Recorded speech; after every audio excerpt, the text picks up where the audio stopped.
नमस्कार। मैं भीष्म पितामह महाभारत के इस महान युद्ध के एक छोटे से किंतु महत्वपूर्ण अध्याय को लेकर आप सभी के बीच उपस्थित हूँ।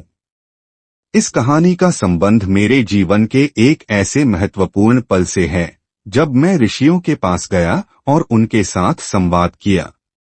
यह संवाद न केवल मेरे लिए बल्कि उस समय की पूरी धरती के लिए एक अभूतपूर्व घटना सिद्ध हुआ। जब मैं देवव्रत युवा था तब मैं अपने जीवन के उद्देश्य को लेकर न केवल शारीरिक बल में बल्कि मानसिक बल में भी दृढ़ था। मेरे पिता शंतनु के आदेश पर मैंने अपना वचन लिया था कि मैं न विवाह करूंगा न संतान उत्पन्न करूंगा। इस संकल्प के कारण ही मैं भीष्म नाम से प्रसिद्ध हुआ। लेकिन उस समय जब मैं एक युवा था तब मुझे ज्ञान और तप की सच्ची राह दिखाने के लिए ऋषियों की आवश्यकता थी। मेरे दिल में यह सवाल था कि क्या मेरा वचन ही मेरे जीवन का एकमात्र उद्देश्य है? क्या मैं स्वयं को इस वचन से मुक्त कर सकता हूँ? यही वह समय था जब मैंने सप्तऋषियों की ओर मार्गदर्शन के लिए कदम बढ़ाए। वे सप्तऋषि जो ब्रह्मा के पुत्र थे और जिनका ज्ञान असीम था। मुझे लगा कि अगर कोई मुझे मेरे जीवन के कर्तव्यों को समझा सकता है तो वे ही ऋषि होंगे। मैं एक दिन जंगल में तपस्या करते हुए सप्तऋषियों के पास पहुंचा। वे सातों ऋषि जो ज्ञान के समुद्र थे मुझे देखे बिना मेरी स्थिति और मानसिकता को समझ गए। उन्होंने मुझे प्रेमपूर्वक अपने पास बुलाया और पूछा, देवव्रत, तुम क्यों यहाँ आए हो? तुम्हारे हृदय में क्या द्वंद्व चल रहा है? उनकी आवाज में एक अद्भुत ठंडक और शांति थी, मानो वे मेरे दिल के हर राज को जानते थे। मैंने उन्हें अपना दुख बताया। मुझे अपने वचन का पालन करना है, लेकिन कभी कभी मुझे लगता है कि यह वचन मुझे स्वतंत्रता से वंचित कर रहा है। क्या मुझे अपने वचन से मुक्त होने का कोई मार्ग है? सप्तऋषियों में से कश्यप ऋषि ने कहा, देवव्रत, जीवन का उद्देश्य वचन की दृढ़ता नहीं है, बल्कि यह है कि तुम उसे पूरी ईमानदारी से निभाओ। यदि तुमने अपना वचन लिया है तो उसे निभाना तुम्हारी आंतरिक शक्ति का प्रतीक है। लेकिन ध्यान रखना, तुम्हारी शक्ति केवल वचन में नहीं बल्कि तुम्हारी साधना में है। गौतम ऋषि ने कहा, यह वचन तुम्हें केवल तुम्हारे जीवन की संजीवनी दे सकता है, लेकिन याद रखो, तुम्हारे भीतर जो शक्ति है वह केवल तुम्हारे द्वारा किए गए कर्मों के माध्यम से प्रकट होती है। तुम्हें अपना जीवन कर्तव्य के प्रति निष्ठा से जीना होगा। ब्रह्मा ऋषि ने कहा, तुम एक महान नायक हो देवव्रत। तुम्हारी शौर्य और बलिदान की गाथा धरती पर कभी समाप्त नहीं होगी। तुम्हारी तपस्या ही तुम्हारा सबसे बड़ा वरदान है।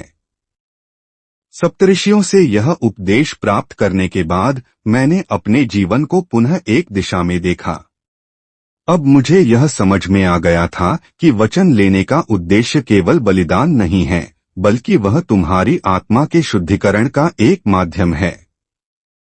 ऋषियों ने मुझे यह भी समझाया कि मेरी संतान नहीं होने पर भी मैं अपने जीवन में दुनिया के लिए कुछ ऐसा कर सकता हूँ जिससे भविष्य का मार्ग प्रशस्त हो। तब मुझे यह आभास हुआ कि जीवन में सबसे बड़ी बात अपने कर्तव्यों और वचन से कभी न मुड़ना है। यही तो वह मार्ग था जो मुझे धर्म और कर्म की ओर ले जाता था। ऋषियों से शिक्षा प्राप्त करने के बाद मेरा मन पूरी तरह से शांत हो गया। अब मुझे अपने जीवन के उद्देश्य को लेकर कोई संदेह नहीं था।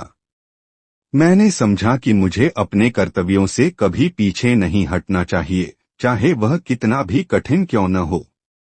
सप्तऋषियों के आशीर्वाद से मेरी आत्मा को बल मिला और मैंने न केवल अपनी शक्ति को महसूस किया बल्कि उस समय के सभी कर्तव्यों को निभाने का संकल्प लिया। मैं जानता था कि जीवन में कई मोड़ आएंगे, लेकिन मैंने अपने संकल्प को कभी नहीं छोड़ा। सप्तऋषियों ने मुझे आशीर्वाद दिया और कहा, तुमने जो मार्ग चुना है वह कठिन अवश्य है, लेकिन यह तुम्हारी असली पहचान बनेगा। एक दिन जब तुम महाभारत के युद्ध में शामिल होगे तो तुम्हारे अंदर का बल और तप तुम्हें वह शक्ति देगा जो और किसी में नहीं होगी। ऋषियों के आशीर्वाद के बाद मैं लौट आया और मुझे इस दुनिया का सबसे बड़ा सुख यह मिला कि मैं अपने कर्तव्यों और वचनों के प्रति पूरी तरह समर्पित था। आज मैं यह कह सकता हूँ कि जो मार्ग मैंने चुना वह निश्चित रूप से कठिन था, लेकिन वह धर्म और सत्य का मार्ग था। और मैं जानता हूँ कि महाभारत के युद्ध में मेरे निर्णयों का प्रभाव केवल मेरी ही नहीं अपितु संपूर्ण कौरव पांडव वंश पर पड़ा। सप्तऋषियों की शिक्षा और उनके आशीर्वाद ने मुझे वह दिशा दी जो मुझे जीवन में आगे बढ़ने के लिए आवश्यक थी। और यही कारण था कि मैं जीवन के सबसे कठिन कर्तव्यों को निभाने के लिए हर पल तैयार था। यह था देवव्रत के जीवन का एक महत्वपूर्ण अध्याय, जिसमें मुझे सप्तऋषियों से ज्ञान प्राप्त हुआ और मैंने अपने जीवन को पूरी तरह से समर्पित किया। महाभारत के और एपिसोड देखने के लिए शॉर्ट टाइम प्रेजेंट को सब्सक्राइब कीजिए।